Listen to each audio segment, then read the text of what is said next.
your kind attention and permission, I have the honor of presenting to you one of the most remarkable men in the world. How remarkable? He's swift.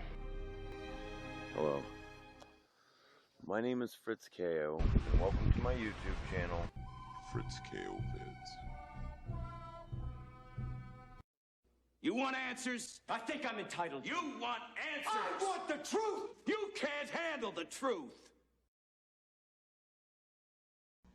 Don't be afraid to raise your hand in here, folks. Nothing that I'm going to say is intended as a personal slant or insult or attack upon anybody in here.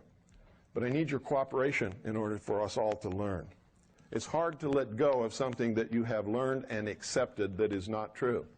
You don't want to let go of it, because then you have to give up your comfort zone. On a clear summer's night, when we look up into the diamond-studded heavens, we can't help but contemplate the big questions. Who are we? Where did we come from? Where are we going? Did you know that 85% of all human beings have a monkey gene? The monkey gene is called the rhesus factor, or Rh factor, because it can be traced to the rhesus monkey. Chances are your blood type tests Rh positive, which means you've got the monkey gene. If by chance your blood type tests negative for the monkey gene, you are in a small minority of only 15% of the world's population. So what happens when an Rh negative woman gets pregnant with an Rh positive partner? Her body rejects, attacks, and kills the fetus, unless, of course, there's medical intervention. What is the cause of this strange breeding incompatibility within the human species? Are Rh negative people alien in some way? Studies were done to see if there's any difference between Rh negative people and Rh positive people. The results were shocking. Rh negative people commonly have a higher than average IQ, sensitive vision, a lower body temperature, psychic abilities, increased sensitivity to heat and sunlight, and a capacity to stop watches and disrupt electrical appliances. They can't receive blood transfusions from Rh positive donors, and they can't be cloned. They often have reddish hair and blue, green, or hazel eyes. Rh negative people report a feeling of not belonging to the human race. Some even have an extra vertebrae, or an extra rib, or a caudal appendage, otherwise known as a tail. The most popular theories about where we came from are evolutionism and creationism. Evolutionists believe that early primates evolved into the missing link, which evolved into Cro-Magnon man, which evolved into us, the Homo sapiens. The big problem with that theory is this: no remains for the missing link have been found. No tools, no fossils, and no artwork.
They're perfecting humanity in order to control nature. They're building the utopian world that they perceive that we need. They have placed themselves in an elitist attitude to tell the rest of us what we need. And the truth is, we don't need them to do that. Okay? They haven't got the right to do that. They think they do, because they think we're just a bunch of stupid cattle. And I got to tell you, for the most part, most people prove them right all the time. Not intentionally, but because the knowledge, the truth has been withheld from the people. And that's how they manipulate people, is by withholding the truth and controlling them with the lies. The things that controlled people back in ancient Rome, you know, where they had bread and circus, they're using the same formulas that they used in antiquity on us today. And bread and circus simply means that if you give the common person entertainment and plenty of food, like the junk food we get, they'll be happy. And most people, as long as they have their beer and their football game, are happy. Unfortunately, that is true. Creationists believe that the human race was created by God, which means that God genetically engineered us.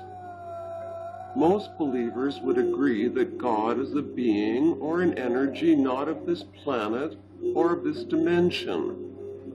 God must therefore be an alien.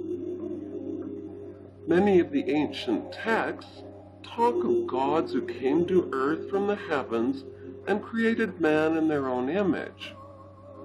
In the Bible's book of Genesis, the gods are described as giant beings called the Nephilim, or fallen ones. The Egyptians, Phoenicians, Chaldeans, Mayans, Aztecs, Aryans, Assyrians, and the inhabitants of ancient India and Tibet have all recorded the arrival of gods from the heavens in their ancient writings.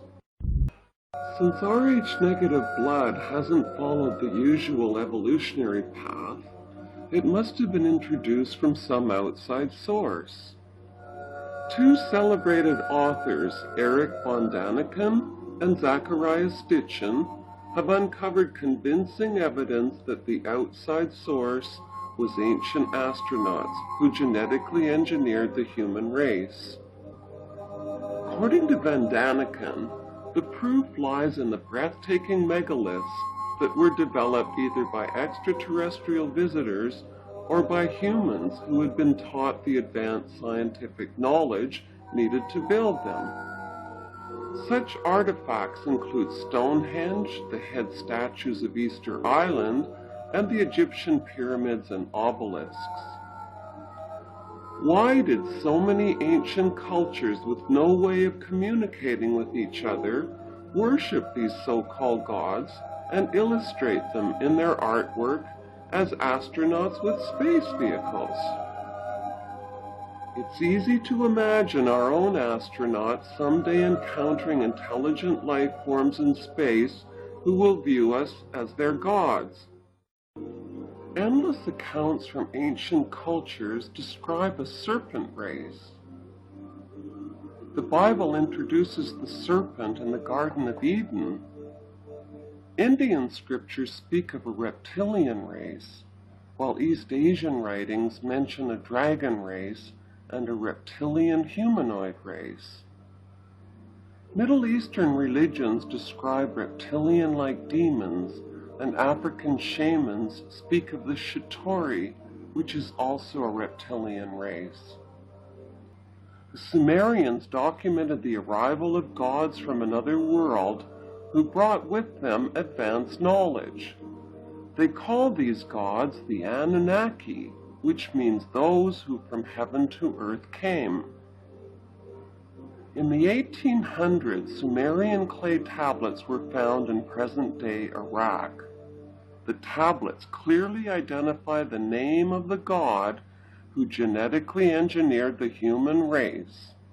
His name was Enki, and he's the same god that the Greeks called Poseidon, Enki was a serpent god, and his symbol was two entwined serpents.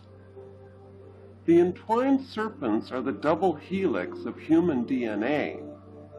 This same symbol is used by today's medical profession.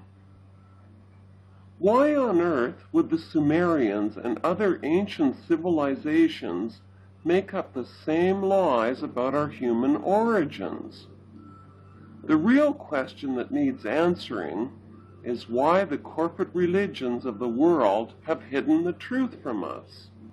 The Sumerians documented the arrival of gods from another world who brought with them advanced knowledge.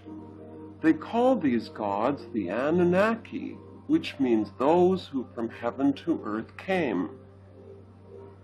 In the 1800s, Sumerian clay tablets were found in present-day Iraq. The tablets clearly identify the name of the god who genetically engineered the human race. His name was Enki, and he's the same god that the Greeks called Poseidon. Enki was a serpent god, and his symbol was two entwined serpents. The entwined serpents are the double helix of human DNA. This same symbol is used by today's medical profession.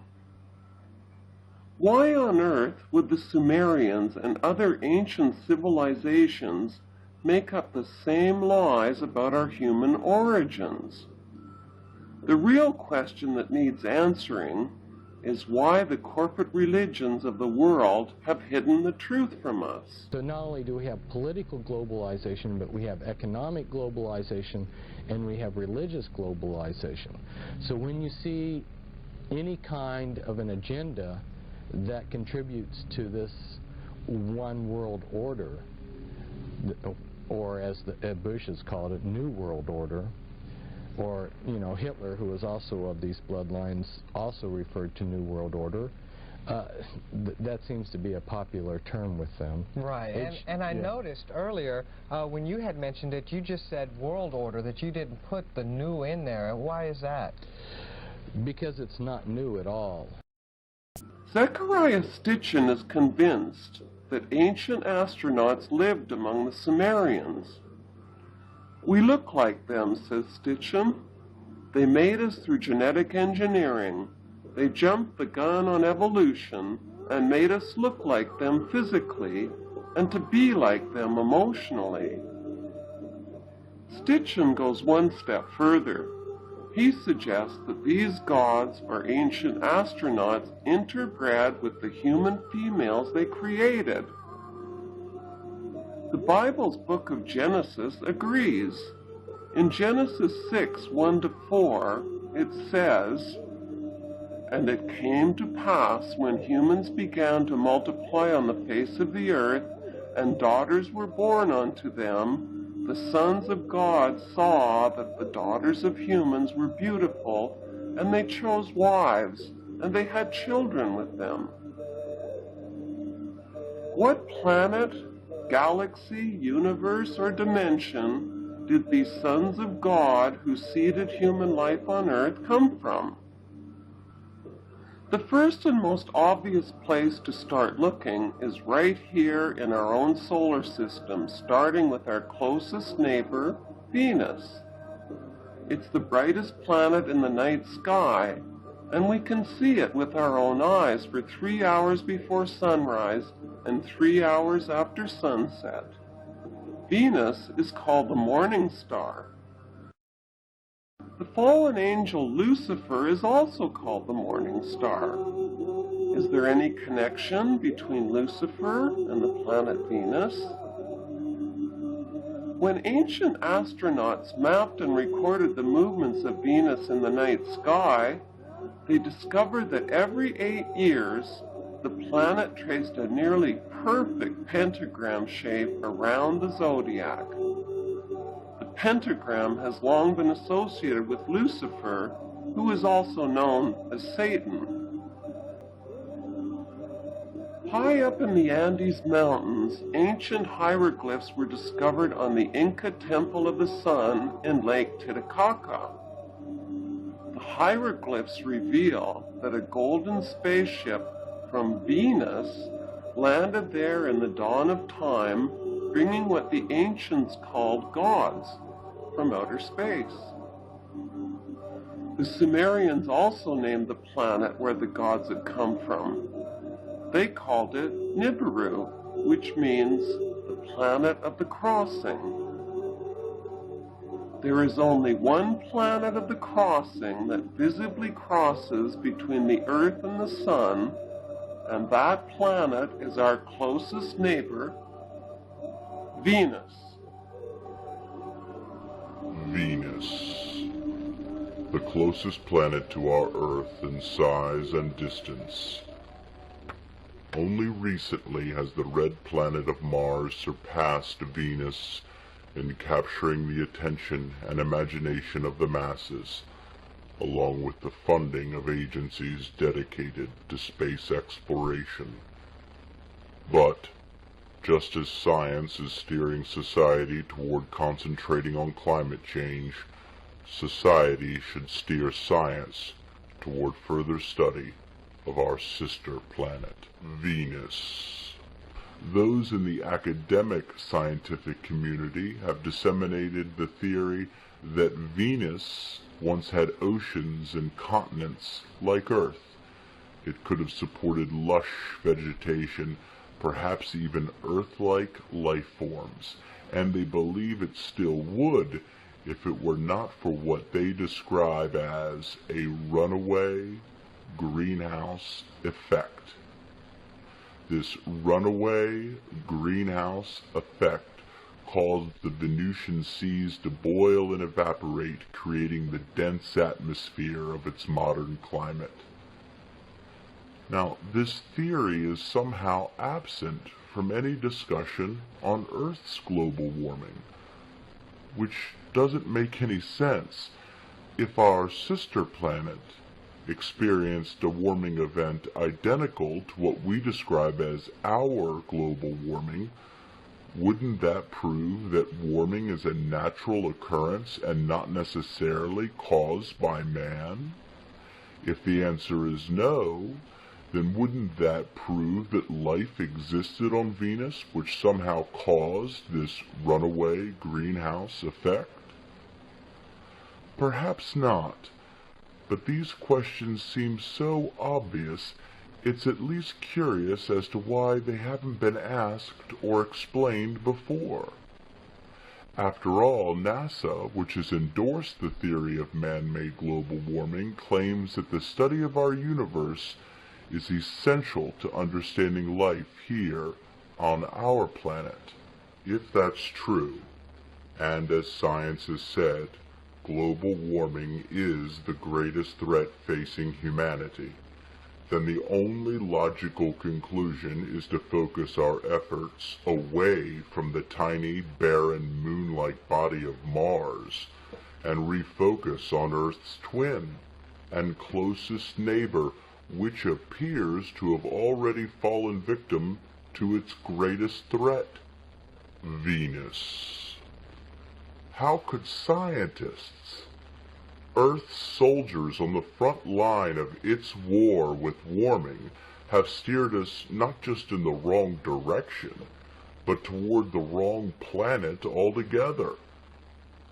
Well, upon hearing this, NASA scientists are quick to retort that they didn't choose Mars. They argue that the reality is that scientists do what they're told by the institutions who pay them to do it. You have to understand the agenda, you have to understand who's bringing it about and why before you can see the manipulations and how people are being used and manipulated to bring it about. The way that this can be done with a very few people, at the peak, that is because if you look at every organization today, be it a university, a school, a government, a secret society, anything, a multinational company, business of any kind, they're structured as a pyramid, which works like this. In any organization, you've got a very, very few people at the peak of the pyramid. That very few people know exactly what that organization's about, what its real agenda is, what it's really trying to achieve. The further you come down from that peak in any organization, you're meeting more and more and more people who know less and less and less and less about what the organization's really about. They only know their part. For example, if you take Paul Wolfowitz, who runs the World Bank, through him you can control the entire organization. You don't need to control what the dishwasher or the toilet cleaner thinks or does or believes in. You just need to control what he does and what he believes in, and what he does will permeate the entire organization, and that's how you control, with very, very small power base, an entire global population of 6 billion people. The CIA call this compartmentalization, keeping from everyone else in the pyramid how what they're doing in apparent innocence links in with what other people are doing in apparent innocence to produce a very sinister pattern. So the banking system is a pyramid going to a peak. The intelligence agency network in the world is a pyramid going to a peak. The multinational company network is a pyramid. So is the global media, and so on.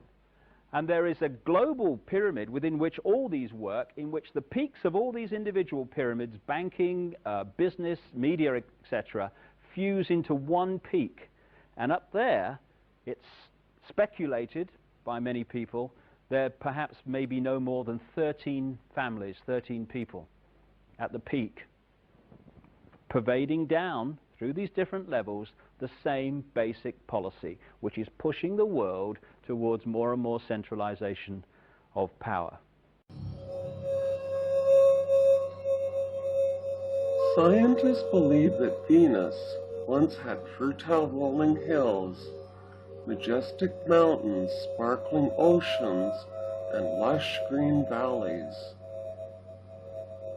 It may well have been home to a technologically advanced civilization with an atmosphere similar to Earth until a cataclysmic greenhouse effect boiled away the water.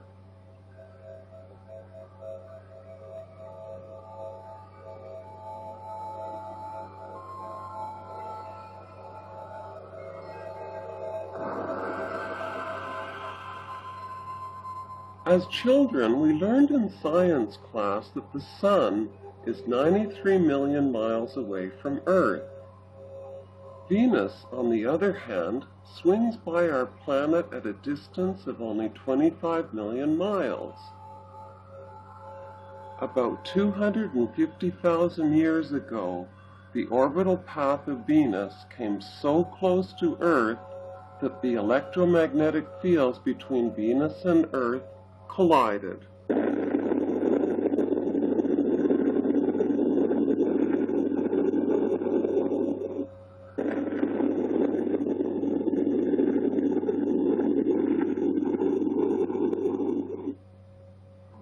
The catastrophic collision shifted the orbital path of Venus and threw it into a reverse retrograde spin. Instead of spinning counterclockwise like Earth and other planets, Venus started spinning clockwise and rotating so slowly that a single day on Venus became, and continues to be, equal to 243 days on Earth. The cataclysm caused planet Earth to reverse its poles, and the tropical northern hemisphere where dinosaurs once roamed was transformed into an ice-covered wasteland.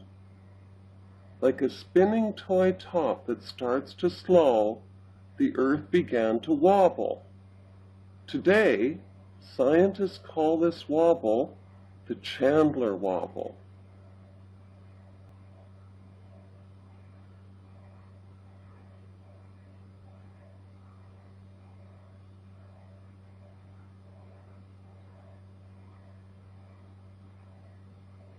The deadly collision wiped out the entire civilization and technology on Venus. The only survivors were 12 spacebound astronauts whose crippled ship crash-landed in the Atlantic Ocean off of Gibraltar on neighboring planet Earth.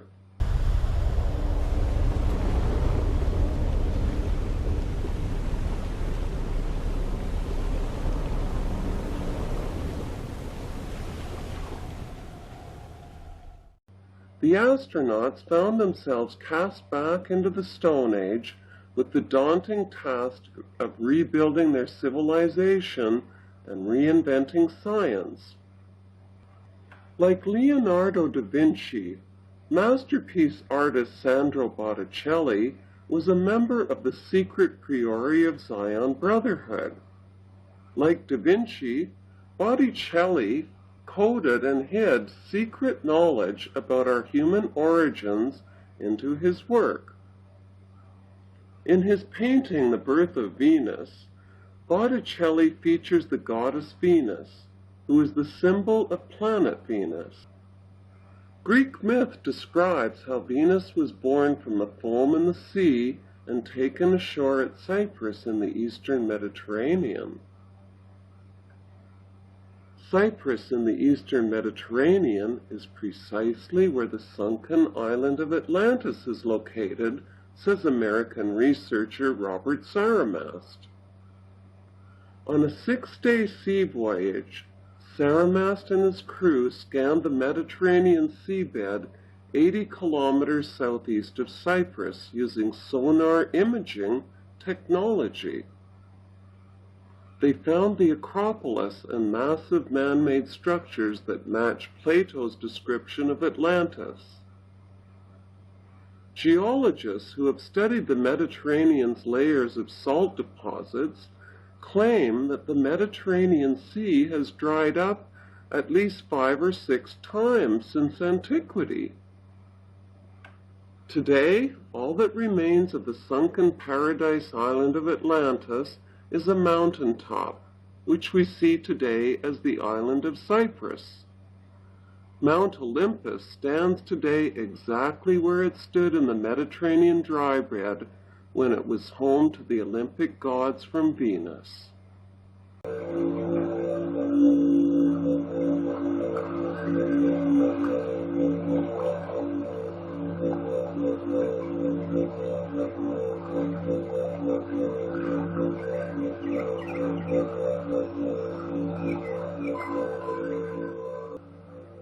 The Garden of Eden was not a mythical paradise. It was the fertile plain of Atlantis located in the Mediterranean dry bed. The word Eden comes from the Sumerian word meaning plain. Plato described Atlantis as a flourishing civilization populated by humans, gods, and demigods. Beyond the city lay a fertile plain 330 miles long, surrounded by majestic mountains dotted with villages, lakes, rivers, and meadows. Greek mythology is really the disguised history of the ancient astronauts of Atlantis, who were described by the ancients as heavy, muscular, 8-foot-tall giants.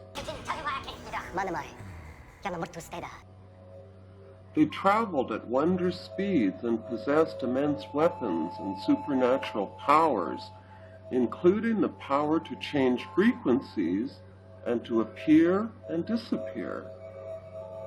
They loved, they sinned, they fought battles.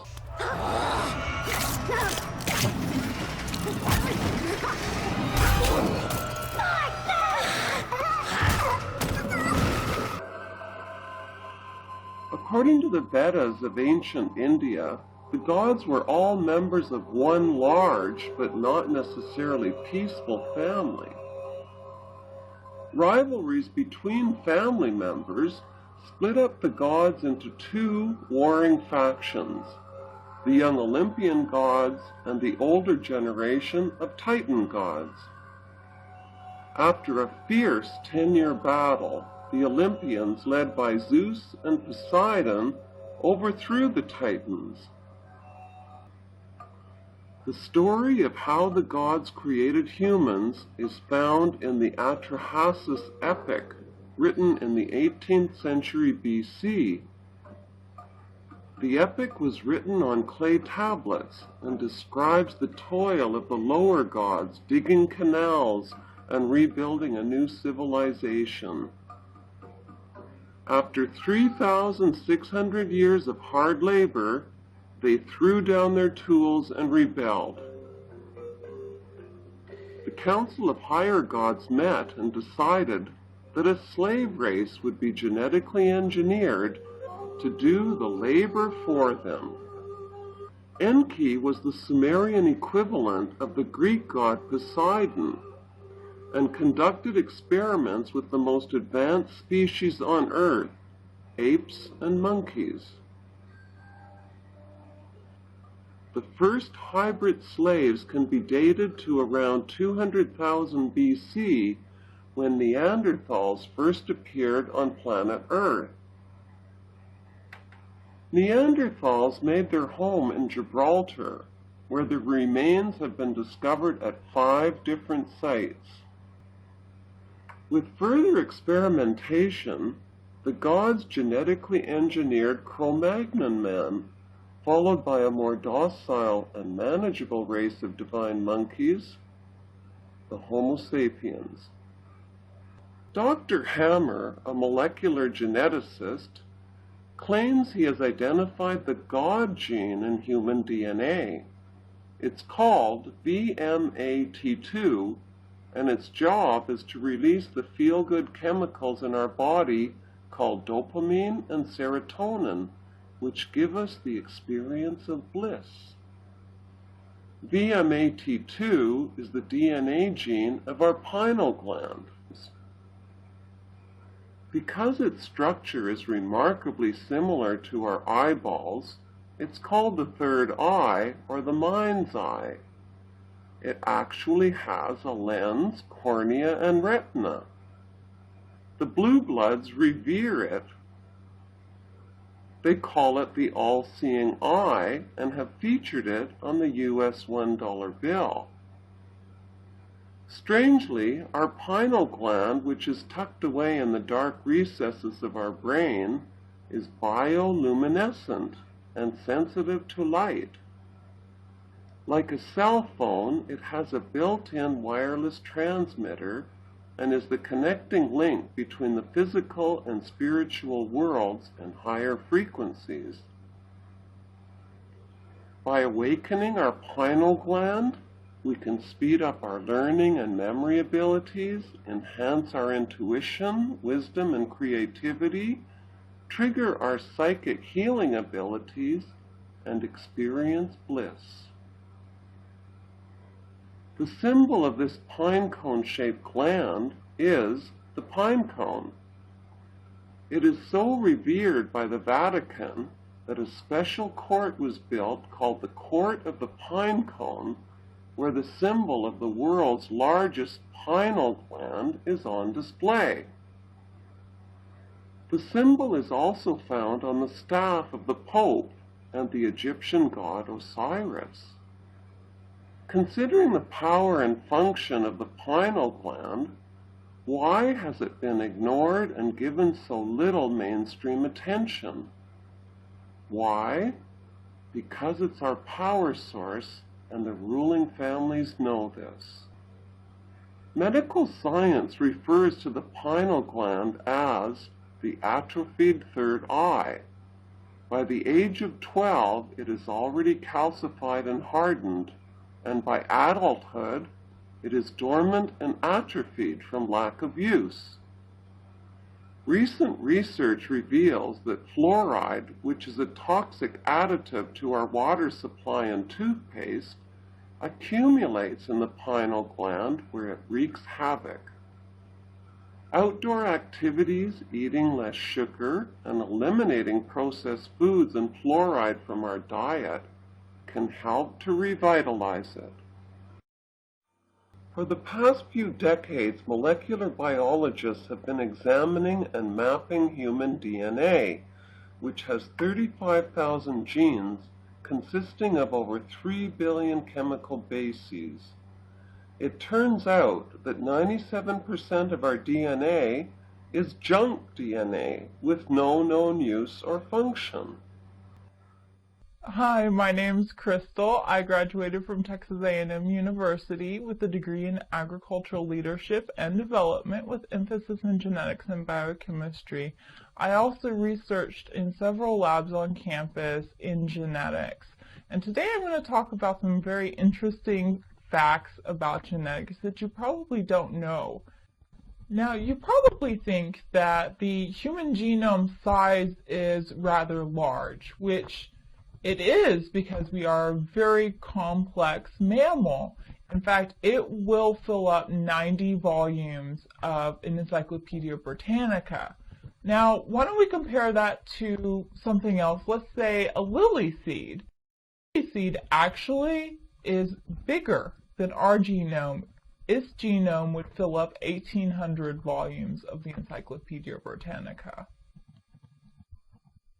Now, we normally think that the human genome is this huge, vast information. But actually, if we converted it into binary code, the human genome is just slightly larger than that of the storage capacity of a CD-ROM. As a matter of fact, Windows XP is twice as large as our human genome. So the human genome actually requires 750 megabytes of storage, whereas Windows XP would require 1,500 megabytes of storage. So as you can see, Windows XP actually requires twice the storage as the human genome. In computer terms, the human genome is stored in 6-bit combinations of information. The PlayStation 3 is 128 bits. Now, something really interesting is that the pufferfish, isn't it adorable, actually has no junk DNA, which is interesting because humans are actually made up of 95% junk DNA, so there are organisms out there that don't have any junk DNA whatsoever. Well, one thing that researchers are particularly interested in is finding out what is junk DNA and does it actually do anything? One recent study suggests that it really doesn't. Researchers took 2.3 million letters of DNA out of a mouse and compared it to a mouse with full-length version of DNA and found out that there are no differences whatsoever. Now, when scientists first started to study genetics in the human genome, we actually expected to find 3 times more the number of genes than we actually found, which is rather interesting because the 20 to 25,000 genes that we did find is only about twice the number that a roundworm has. Now, when scientists first started studying the human genome, we thought that each gene coded for one protein, but actually we have about 250,000 proteins being coded by 25,000 different genes, which means that each gene is coding for approximately 10 proteins, and scientists have no idea how this occurs. Now, as human beings, we always consider ourselves pretty complex compared to other organisms, but if we compare ourselves to coral, we actually have approximately the same number of genes as coral does. Now, you're probably thinking, I'm a human, I have to have a ton of genes, and we do. We have 20 to 25,000 genes, but you know what? A grain of rice actually has 40 to 50,000 genes. Can you imagine a little grain of rice has 50,000 genes and we have 25? What's up with that? So our genes compared to, say, a chimpanzee is approximately 98% similar. We have about 98% of the same genes as the chimpanzees have. Now, what you may not know is that we are actually really similar to mice as well. In fact, 75% of our genes are in common with mice. Now, let's look at a dog. A dog's genetic sequence is actually about 85% similar to a human being's genetic sequence. Now, let's think about sea urchins. They're small, they're tiny, no bones. They don't really look anything like us, do they? Well, actually, compared to the human genes, they have 7,000 genes in common with us, which is approximately a quarter of all of our genes. Now, if you remember, I mentioned that humans have in between 20 to 25,000 genes. Now, let's think about how many unique genes they have compared to mice. Humans, in fact, only have 300 unique genes that mice don't have. So out of the 25,000 genes that we have, only 300 are not found in mice. Now, there are 113 genes that have been transferred from bacteria. Can you imagine? Bacteria! 113 of our genes are from bacteria. There are about 250 unique human genes that are not found in any lower species. In fact, scientists have not been able to find any evolutionary basis for these genes.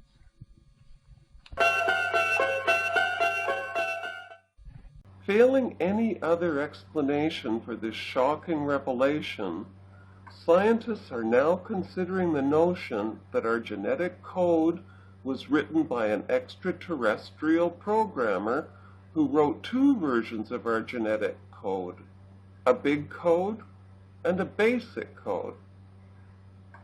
Our so-called junk DNA is a hidden and dormant upgrade of our basic code. It is a clever, self-organizing, auto-executing, auto-developing, and auto-correcting software with a built-in connection to the ageless energy and wisdom of the universe.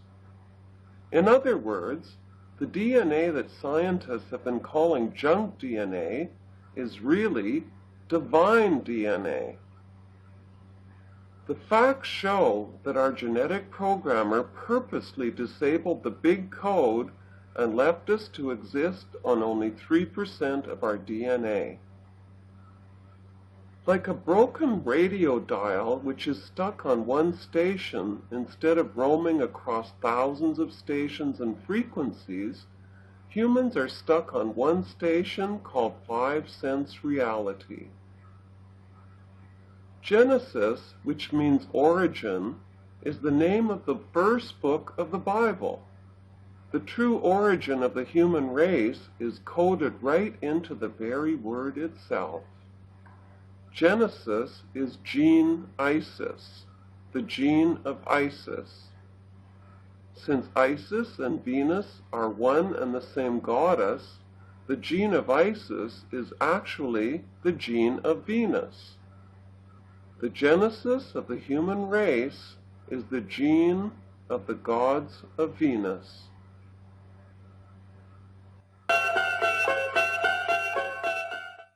There are about 250 unique human genes that are not found in any lower species. In fact, scientists have not been able to find any evolutionary basis for these genes.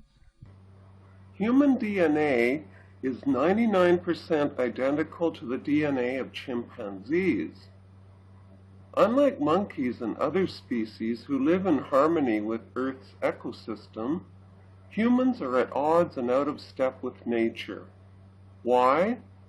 Because part of us is foreign to this planet, and it is that foreign part of us that has brought the entire planet and all of its creatures to near extinction. According to Plato, the serpent god Poseidon was so pleased with the human hybrids he had engineered that he mated with a chosen female named Cleito and built a palace for her at the top of a hill near the center of the island. He surrounded it with rings of water and land to protect her. Cleito gave birth to 5 sets of twin boys. Eventually, he divided Atlantis into 10 districts, each ruled by one of his 10 demigod sons. In the Sumerian accounts, the gods decreed that a flood would sweep over the cult centers and destroy the corrupt seed of humans and demigods. Poseidon was sworn to secrecy about the plan.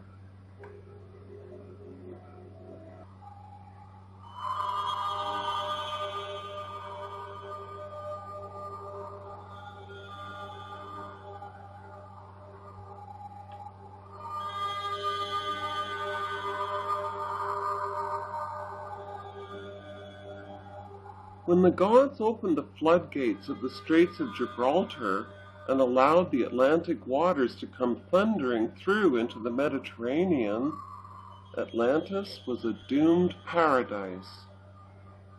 72,000 references to the flood are found in ancient writings from all over the world. Tablet 3 of the Atrahasis epic describes what happened next. In violation of his oath of secrecy, Poseidon warned Noah of the coming flood that would destroy humanity. He instructed him to dismantle his house, build a roof on it, and seal the upper and lower deck shut with bitumen.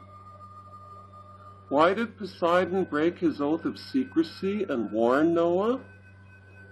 According to Genesis, Noah was 600 years old at the time of the flood, indicating that Noah was a demigod and therefore the offspring of Poseidon. After 7 days, the flood waters subsided and Atlantis was forever lost beneath the sea. When Zeus learned that Noah had survived the flood, he decided to make a pact with him. In return for Noah's oath to worship and obey him above all other gods, he promised to spare his life. Noah agreed, but secretly his loyalty and the loyalty of his descendants from Abraham through to Queen Elizabeth II have always been to the serpent god Poseidon. There is no possession more prized to the royal families of Europe than their genealogy charts. They treasure them above all else. The charts are their pedigree papers, which trace their royal bloodlines back to their divine roots. Over the millennia, the royal families have preserved the purity and divine powers of their bloodline by interbreeding exclusively within royal power circles. They're perfecting humanity in order to control nature. They're building the utopian world that they perceive that we need. They have placed themselves in an elitist attitude to tell the rest of us what we need. And the truth is, we don't need them to do that. Okay? They haven't got the right to do that. They think they do, because they think we're just a bunch of stupid cattle. And I got to tell you, for the most part, most people prove them right all the time. Not intentionally, but because the knowledge, the truth has been withheld from the people. And that's how they manipulate people, is by withholding the truth and controlling them with the lies. The things that controlled people back in ancient Rome, you know, where they had bread and circus, they're using the same formulas that they used in antiquity on us today. And bread and circus simply means that if you give the common person entertainment and plenty of food, like the junk food we get, they'll be happy. And most people, as long as they have their beer and their football game are happy. Unfortunately, that is true. Stories have been surfacing for years about the evil that lurks behind the smiling faces of the royal family of England and the United Kingdom. One rumor that won't go away is that Queen Elizabeth II is an alien. She is thought to have type O Rh negative blood, which is believed to be the bloodline of the alien Anunnaki race. There was this girl, she did a class for school. She found out that all presidents except for one were related to one guy. Stalin and Churchill and Roosevelt, who were the Allied leaders, they were all three Freemasons. These people, they say whatever it takes to be popular, and then they do whatever they want. All of the royalty and aristocrats of Europe are descendant from one single bloodline. Then when you go to look at our presidents, you find that 11 of our presidents, at least 11, are part of that bloodline. Basically, what started me on this journey was I found out President Trump is Rh negative. You are fake news. And I thought that was really interesting, me being Rh negative, you out there being Rh negative. I'm sure you found that interesting. And for some reason, I started thinking about, I'd heard about this little girl who was in school, and she was researching her own blood type, and somehow she came to the conclusion and found out that all 42 presidents but one, Trump is the 45th. At the time, there was only, when she did the research, there was only 42. So basically all of the presidents at the time when she did the research were all related to each other, and they were all related to John Lackland, which is an old English monarch and King of England. And I believe he is the gentleman who signed the Magna Carta. So, but anyway, what has all this got to do with anything? Well, it's interesting because if Trump's Rh negative, I was thinking that a lot of the other presidents, being also related to the same gentleman, might possibly also might as well be too. So I decided to look into all this. I wanted to figure it all out. And if you look into who John Lackland is, before him, you have Richard Lionheart. I mean, we're talking about basically here Robin Hood. You know, the story of Robin Hood, where Lionheart goes off to the Crusades, and it's presented to you in Kevin Costner's Robin Hood. That premise, you know, Sean Connery comes back from the Crusades, blah, blah, blah, yada, yada. He's representing Lionheart. And basically, it's really interesting to find out that all of our presidents, at the time when this girl made this report, but one, are related to these chains of events in history. And when I'm looking into all this, because I'm a big history buff, and I want to understand all this so I could break it all down for you guys, history is very complex. But Julius Caesar had conquered all of France and things like that. And Rome held those territories for a long time till the collapse of Rome. And then you had the Dark Ages. And who came out of that was Charlemagne. He was the first great king. And he held vast tracts of land. And when he died, basically parts of Europe segmented into like 3 different parts. He owned an insane amount of land, almost all of Europe, which would have been France and all these different areas. And when he died, his sons split all this stuff up. And then when they died, stuff got split up even further.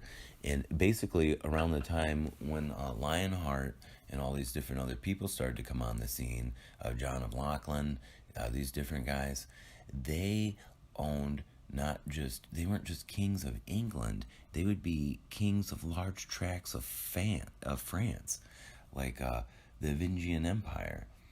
You should Google that, because that's what they were part of.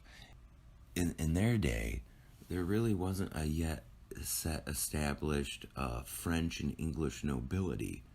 Basically, the same nobles that were all related to each other were all over the place, controlling everything. So after Charlemagne died, none of this stuff really took off like it did before. The whole point of all these videos is finding out where we come from. And I didn't realize, and I didn't know if any of you had realized this either, but it seems like most of the elitists, all these presidents, all these different kings and monarchs have been Rh negative. And I wonder how we all fit into that as well. As far as I know, when I Google my name, KO, I have a very old name that goes back to almost the beginning of recorded history. It goes back to the Roman ages where it was actually Caius. And my family, our Bass, we come from that particular region there in between France and Spain, the Pyrenees Mountains. And you can tell specifically by two things, because there's Caius that still live there today. That name is Spanish in origin, and Caius, that is so Roman. And it's just interesting too, because when you Google it, you can find out that there's Caius living in Egypt, in that same area, and in some other interesting areas throughout the world too. And when you Google my blood type, O negative, then it just helps narrow all these different things down.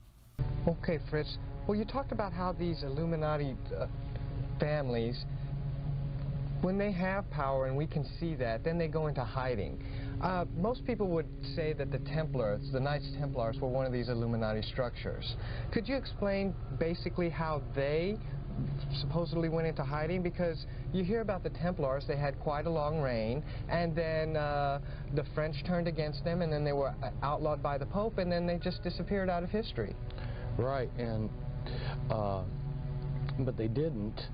Although the Pope outlawed them, they were able to flee, and initially they went to places in Spain and Portugal, and from there they boarded ships and they sailed to Scotland. And there was a decision made to give Scotland its independence, and the Knights Templars that landed in Scotland then in the Battle of Bannockburn helped the Scottish gain their independence, and then became very prominent in the affairs of Scotland. Well, you know, Fritz, I saw the movie Braveheart, and I don't remember there being any Templar Knights in that movie. Yes, that's true, but the movie ended before the Battle of Bannockburn. Oh, all right, I understand now. Okay. Well, Fritz, now that we know basically a little bit about the Illuminati and about how they structure their system, can you give us a little bit of the mindset of these Illuminati families? I mean, why do these families, these 13 families and other families, feel that they have the right or the authority to control almost every aspect of our lives? These families, since antiquity, have believed that they were gods, and of course they have been worshipped in many periods as gods. And they continue to pass that prideful belief down from one generation to another. They believe that they're a superior being. Oftentimes, when I've seen quotes by these people or heard people relate what they heard, you see that they refer to us as ants or cattle. And they basically have the idea that they were born to be gods and rule us, and we were born to serve them. Make no mistake about it, everything that is happening in the world today is because of race and religion, and the persecution caused by those two different things throughout the history of the world. From the Sumerians, Hebrews, Greeks, and other cultures, we learn that the gods created humans in their own image. The Hebrew God of the Bible is called Elohim, which means more than one God. He says, "Let us make man in our image after our likeness." What exactly is the image of the gods? In all of the ancient literature, the gods are described as having supernatural powers, advanced knowledge, and advanced technology. But what do we really know about their character? They are described with a dual nature, and their dark side is chilling. They are competitive, terrorizing, vengeful, punishing, power-hungry, egotistical, jealous, murderous, selfish, conniving, and bloodthirsty. And they are willing to sacrifice parents, children, siblings, and anything that moves for the throne of power. The Hebrew God of the Bible admits to being a jealous God and warns humans that if they are foolish enough to put any other god before him, he will destroy them. He has a pathological need to be worshipped by humans through animal and even human sacrifice. In Numbers 25, he kills 24,000 of his people with a plague.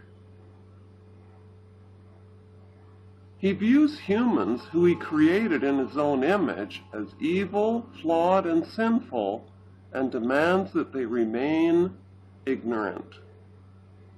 His first commandment is, "Thou shalt not know."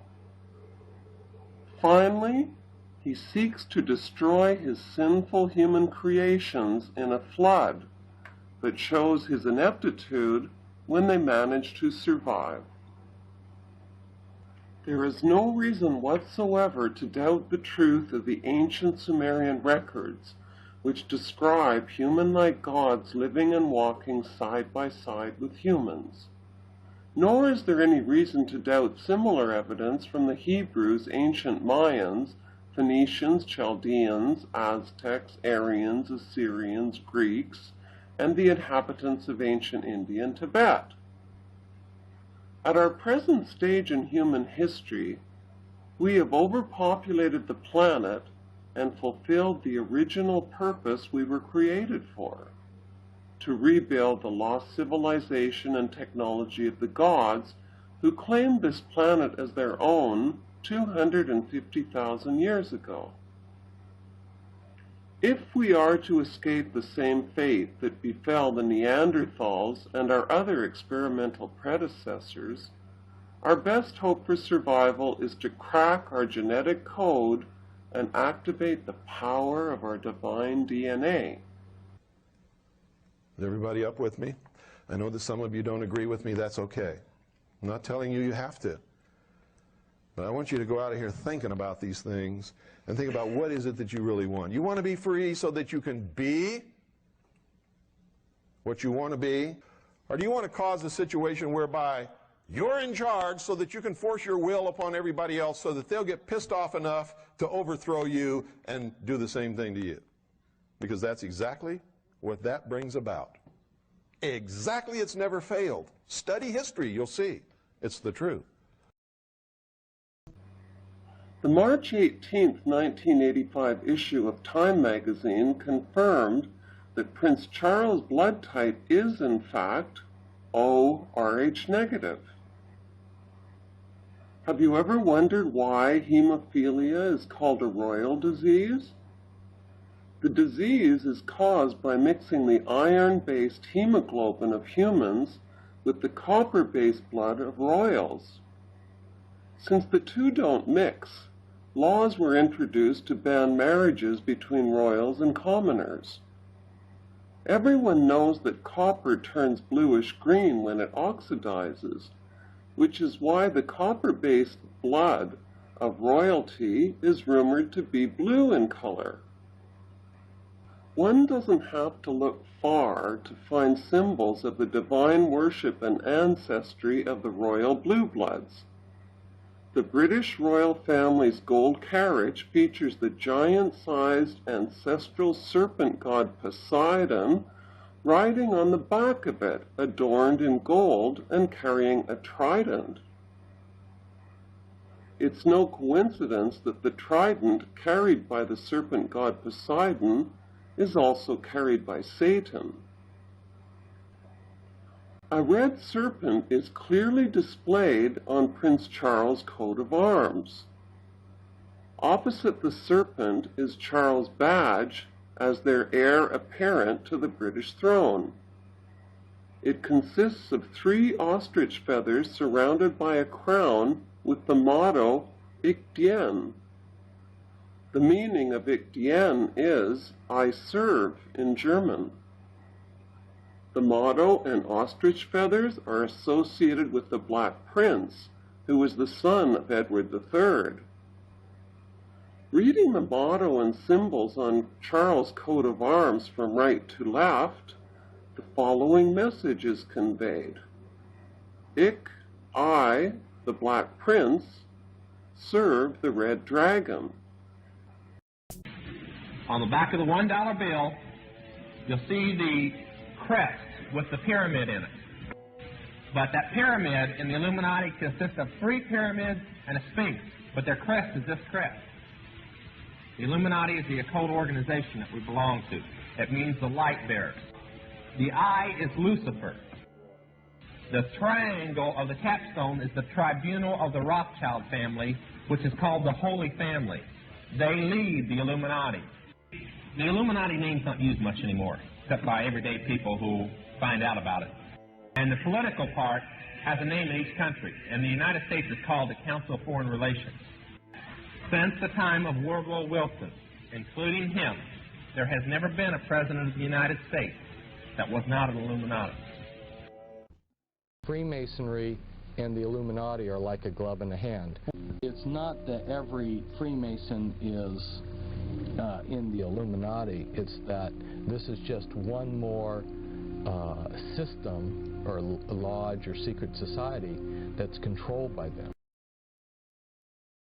There's something that I would point out to our listeners out there in television land, and that is that the movers and shakers do not become rich and powerful and then join the Illuminati. They become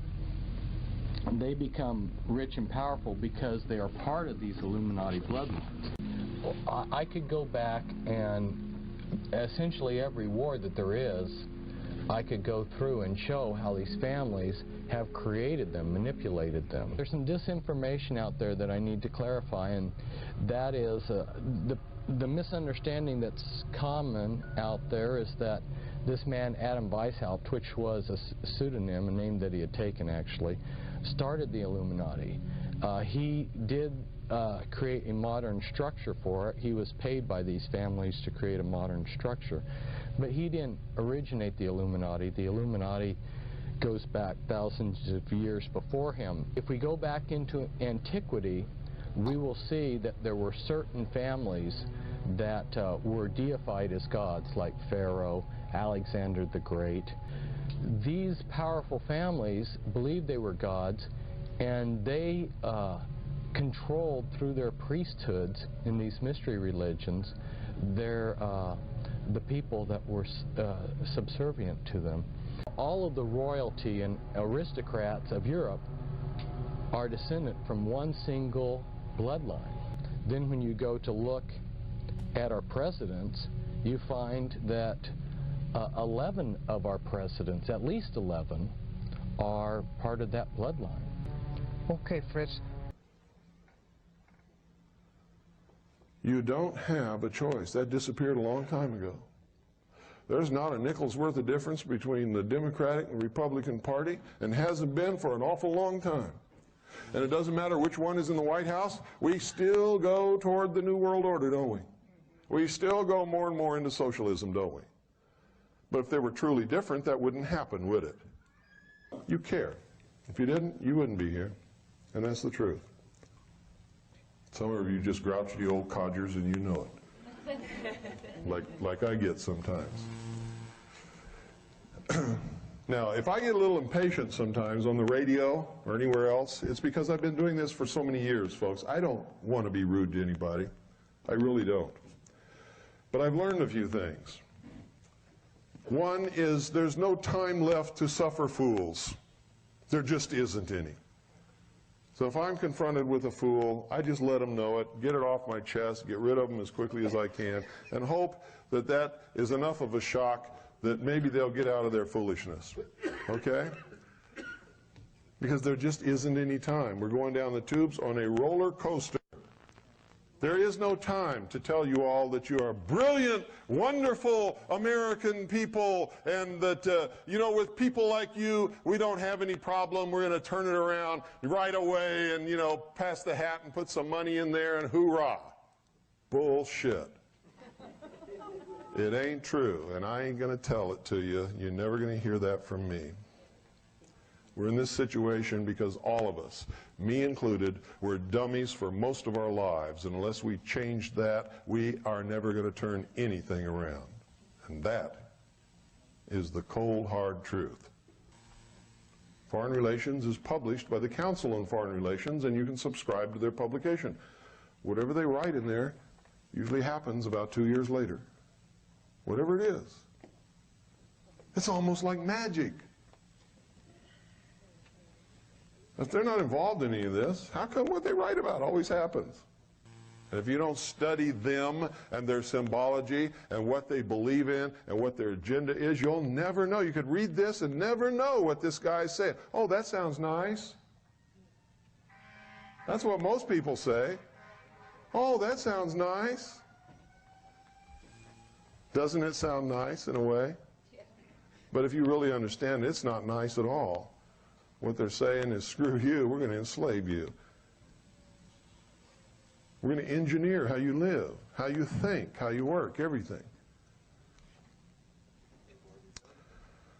Hitler tried it, didn't he? You see, this is a big deception that Hitler was a right-wing guy. Hitler, and you better learn this if you never learn anything else in your world, Hitler was a socialist. Nazi means National Socialist German Workers' Party, doesn't it? Hitler socialized Germany. All control is always on the left.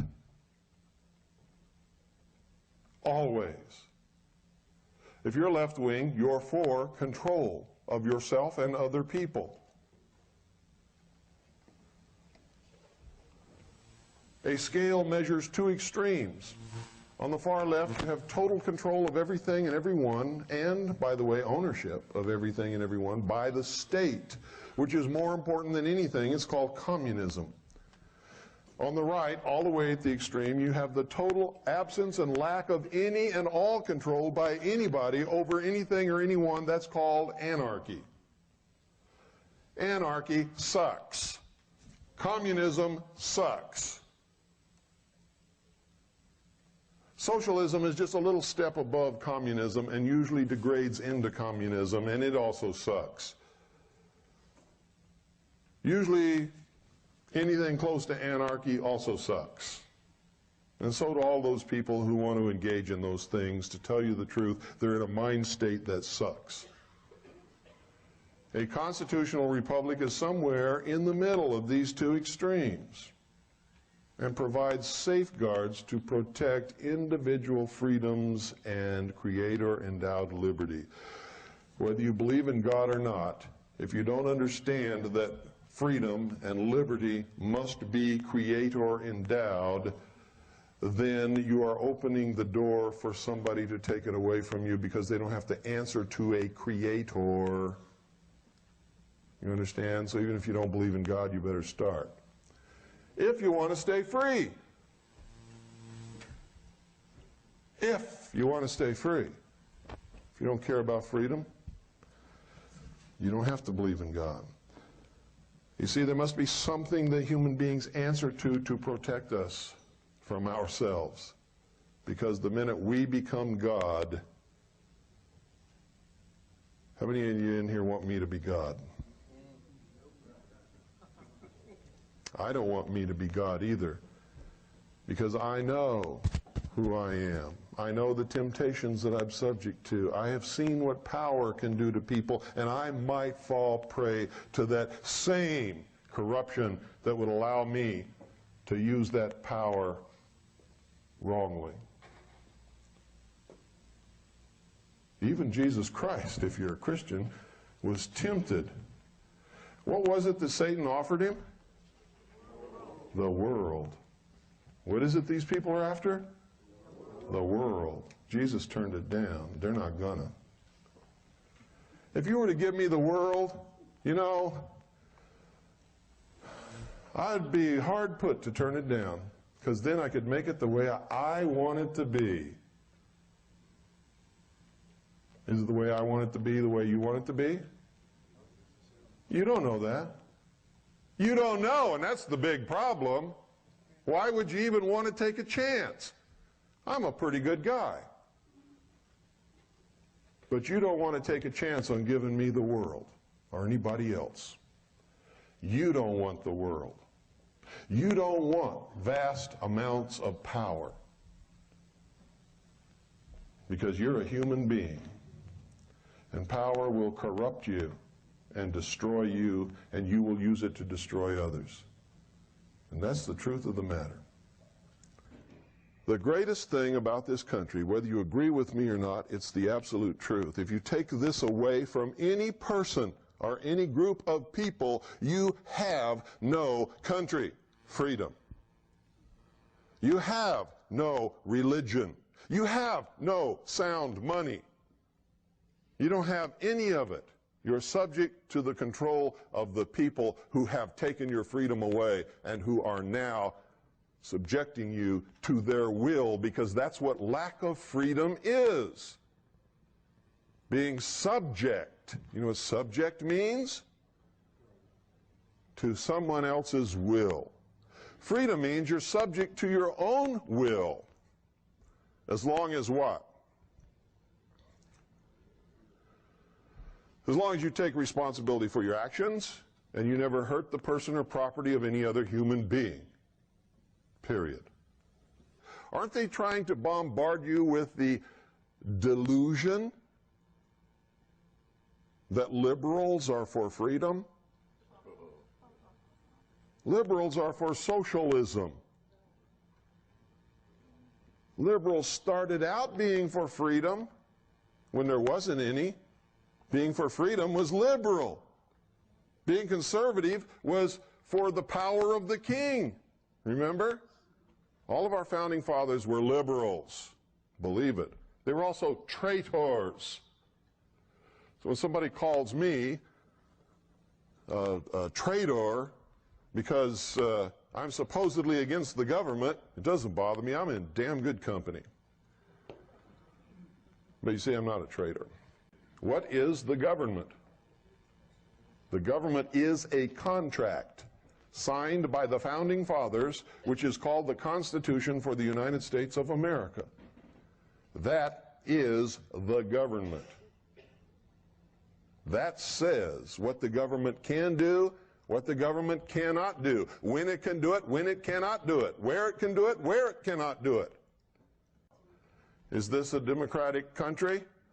No. Was it ever meant to be? No, never. So why do we hear all this talk about democracy all the time? It's the agenda to brainwash the American populace into accepting democracy, which is what? The first step into socialism. Why? No, because in our human failings and in our temptations, if it's one man, one vote, the majority is going to vote themselves everything, right? And if you vote yourself everything, what is that? That's socialism. Lenin, V.I. Lenin, you all know who he is? The man who founded the Soviet Union. V.I. Lenin said, democracy is indispensable to socialism. You can take a free people, make them into a democracy from whatever they were before, and they will vote themselves into slavery every single time because they are weak. They want the benefits. They want the check from the government. They want the job from the government. They want a car from the government. They want medical care from the government. They want everything from the government. What's the fallacy in that? The government doesn't have anything to give you unless they first take it away from you. You have to understand the agenda. You have to understand who's bringing it about and why, before you can see the manipulations and how people are being used and manipulated to bring it about. Now, if you don't understand the ordo ab chaos technique, order out of chaos. By the way, that's the motto of the 32nd degree of Freemasonry. Ordo ab chaos. We'll just devolve everything into a state of chaos, and out of that we will bring order to the world. The concept that you can give someone power and they're not going to abuse that power is also ludicrous. It is wrong for us to ever get into that kind of thinking. And the more power you give someone, the more opportunity they have to abuse or misuse that power. And the easier it is to fall into temptation for them. I am on a mission, and that mission is to slap people upside the head and wake them up and even make them hate me, if that's what it takes to get them to go examine what I'm telling them to find out that it's right. You see, I don't care how it's done as long as they wake up. Listen to everyone, read everything, believe absolutely nobody, including me, including your mother, including your pastor, your preacher, your priest, your Uncle Bob, and anybody else that you can think of, unless you can prove it in your own research. And research, it doesn't mean getting a book off the library shelf and reading it and saying, well, he said it, so it must be true. Because I wrote a book, you see. And I'm telling you, don't believe me unless in your own research you can prove what it is that I'm telling you. Because this is the age of deception. When this country was created, we thought that we were getting away from the aristocracies and the kings of Europe.